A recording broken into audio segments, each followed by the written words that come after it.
Bismillahirrahmanirrahim. Assalamualaikum warahmatullahi wabarakatuh. Selamat pagi anak-anak. Pada kesempatan pertemuan hari ini, kita akan melanjutkan pembahasan mengenai tentang bagaimana memahami kotoran dalam Islam. Kotoran, suatu hal yang kerap dihindari, ternyata memiliki tempat yang penting dalam Islam. Dalam presentasi ini kita akan menjelajahi pengertian dan juga jenis atau hukum aplikasi kotoran dalam perspektif Islam. Kita juga akan membahas bagaimana penanganan kotoran secara syar'i dan pentingnya menjaga kebersihan dalam ajaran Islam. Baik anak-anakku sekalian, kita lihat slide yang selanjutnya. Kita di sini tertera judul pengertian kotoran menurut ulama. Nah, di sini ulama mendefinisikan bahwa kotoran sebagai sesuatu yang najis atau tidak suci yang dapat mencemari dan menghalangi seseorang untuk melakukan ibadah, terutama di dalam melaksanakan ibadah sholat dan juga mungkin ibadah-ibadah yang lainnya. Kalau dilihat dari sumber, kotoran ini dapat berasal dari makhluk hidup seperti hewan, manusia, ataupun yang lainnya dari sumbernya. Dan yang disebut dengan jenis kotoran, kita lihat juga kotoran dibedakan menjadi satu, kotoran yang bersifatnya najis, bersifat najis mughaladhah, dan juga najis muhaffafah. Jadi kotoran itu di tataran najis muhaffafah dan juga najis mughaladhah. Nah, untuk anak-anakku sekalian, untuk jenis-jenis kotoran di sini seperti yang tadi disampaikan atau disebutkan, ada najis mughaladhah dan juga najis muhaffafah. Untuk najis mughaladhah yang tentunya memerlukan proses pembersihan yang cukup harus diperhatikan agar di dalam pelaksanaan ibadah sholat Jumat ibadah sholat ataupun ibadah-ibadah yang lainnya itu akan diterima oleh Allah Subhanahu wa Ta'ala. Jadi di dalam pembersihan najis mughaladhah tentunya ada tahapan-tahapan yang harus dilaksanakan agar ibadah sholat yang dilakukan oleh kita, ibadah-ibadah yang lain dilakukan oleh kita, tentunya itu diterima oleh Allah Subhanahu wa Ta'ala. Yang kedua adalah najis muhaffafah. Najis ini adalah najis yang ringan yang dapat dibersihkan dengan mudah, seperti air kencing anak yang belum memakan atau mengkonsumsi makanan.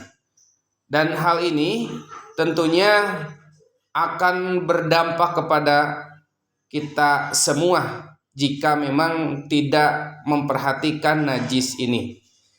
Anak-anakku sekalian, tentunya dalam hal ini pembahasan yang ketiga yaitu najis mutawasitoh, najis yang sedang, yang dapat dihukumi sebagai najis mughaladhah atau najis muhaffafah, tergantung situasi dan kondisinya. Mohon maaf, ini ada sedikit kekeliruan.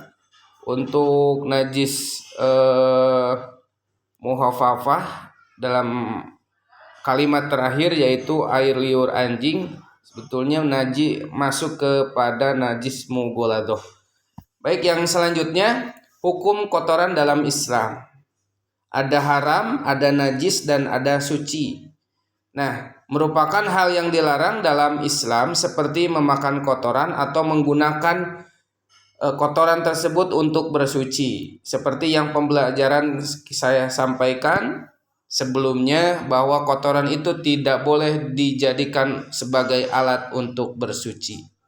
Jadi haram ya. Yang kedua, najis, menyebabkan seseorang menjadi tidak suci dan membutuhkan proses pembersihan. Jadi kotoran itu bisa menyebabkan seseorang menjadi tidak suci.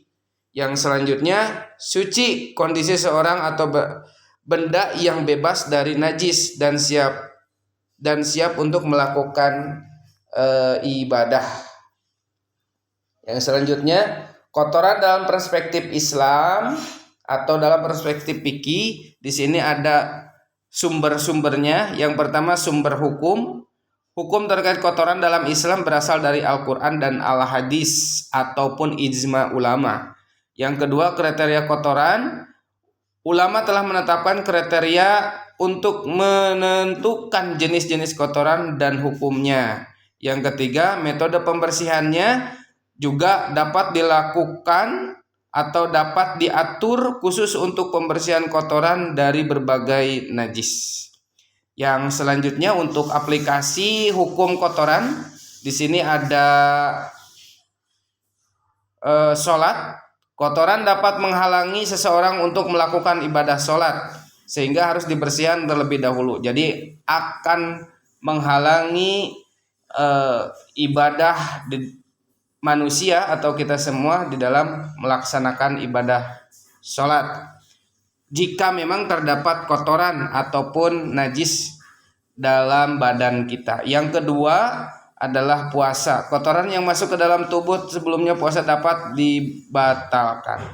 Yang selanjutnya, zakat yang dikeluarkan dari harta yang terkena najis tidak sah.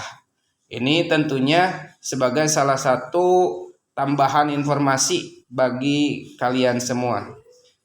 Yang selanjutnya, penanganan kotoran secara syar'i di sini, yang satu penghapusan menggunakan air yang suci untuk membersihkan kotoran. Yang kedua, penyucian, membersihkan tempat yang terkena najis dengan air dan sabun. Penggantian benda yang terkena najis dengan yang baru. Maksudnya jika memang najis itu tidak bisa hanya dengan diperciki atau dibilas, maka harus ada tahapan selanjutnya, misalkan harus dicuci. Maka tentunya baju yang terkena kotoran atau benda yang terkena kotoran itu harus dibersihkan atau harus diganti. Yang keempat adalah pemusnahan, membuang kotoran dengan cara yang aman dan higienis. Nah, itu anak-anakku sekalian, dalam konteks pembagian atau memahami kotoran dalam perspektif Islam atau dalam Islam. Nah, sebagai penutup, memahami hukum kotoran dalam Islam sangat penting untuk menjaga kesucian diri dan lingkungan. Dengan mengikuti aturan syariat dalam menangani kotoran, kita dapat menjalankan ibadah dengan khusyuk dan menjaga kesehatan. Demikian, sampai jumpa di pertemuan selanjutnya, di video selanjutnya. Assalamualaikum warahmatullahi wabarakatuh.